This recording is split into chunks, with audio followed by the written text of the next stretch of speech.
Mastitis is the most important problem on dairy farms. It's a worldwide issue, absolutely. Are probably the single biggest direct cost to farmers on farm. In US studies, it's estimated it costs the US dairy industry about $2 billion a year. In Turkey, economic loss due to the mastitis 300 million Turkish lira. It is very important. Direct costs, of course, if you have to treat a cow because she's sick and you have to discard milk. Indirect costs, loss of production. She produces less milk and with the same cost as a healthy cow. Farmers look at mastitis for the cost of the drug because they like to tell the vet he costs too much for the drugs. We have a higher risk to make any mistake and send antibiotic to our bull tank. If you have problems with clinical mastitis, that's very obvious for the farmer. But sometimes they don't know even how much it is. For subclinical mastitis, in case there is only an elevated somatic cell count, they do not have symptoms, they do not see symptoms, and that you have small milk production losses for a couple of months, even years in some cases. Mastitis is definitely the most costly disease for cattle breeders or cattle or milk producers all over the world. It's really a big scenario about the milk control. And cost is one of the things that we need to fix to understand better the milk quality and also the income for the farmer. I don't feel that you can control mastitis using only one strategy. So if we're talking about environmental pathogens like E. coli, Klebsiella, Enterococci, some of the environmental streptococci, then we need to focus on where the cows live. If we're talking about contagious pathogens where primary transmission occurs during the milking process, then we need to focus on our milking system. So there's things we can do to decrease the environmental challenge, to decrease the challenge from other infected cows. But at the same time, we need to do what we can to boost the immunity of the cow. I think we now have the data to say that it's a 1 + 1 = 3 component. You have to have good management in place. You can have a number of excellent vaccines and other tools in place, and combined they will help you produce the best possible milk and milk products. On one side, reducing the infection pressure for the other, and on the other side to assist the cow in the immune response. We don't work with cows. We work with the people who manage the cows.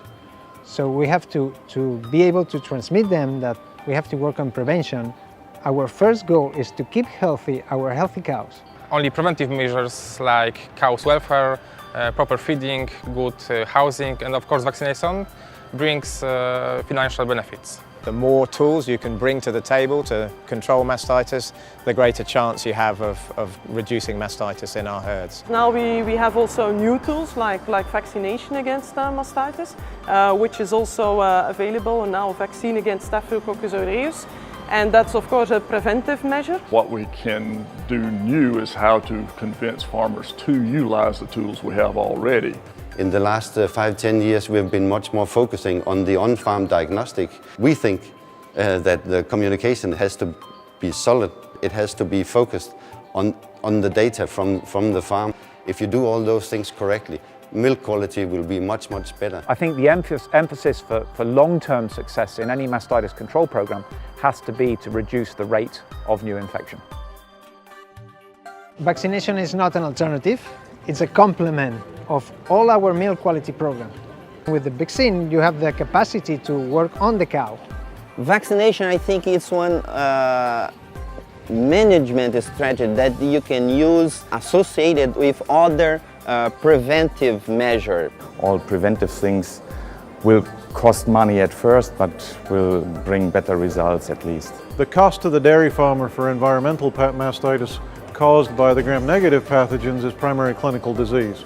And that vaccine has been successful because on most farms it does cause a significant reduction in clinical disease, which therefore saves the farmer money from the fact that they don't have to treat as many cows with severe clinical mastitis. Mastitis vaccination has a very important role in most farm practices. In the United States right now, it's somewhere between 60 and 70% of farmers are using vaccines. Staph aureus is a contagious pathogen that usually spreads from cow to cow during milking, and so the ultimate vaccine for Staph aureus would be one that completely prevents infection, because then we eliminate the reservoir for infection. Most vaccines will actually hopefully prevent an infection. Unfortunately, the mammary gland is a very difficult area to protect immunologically with a vaccine.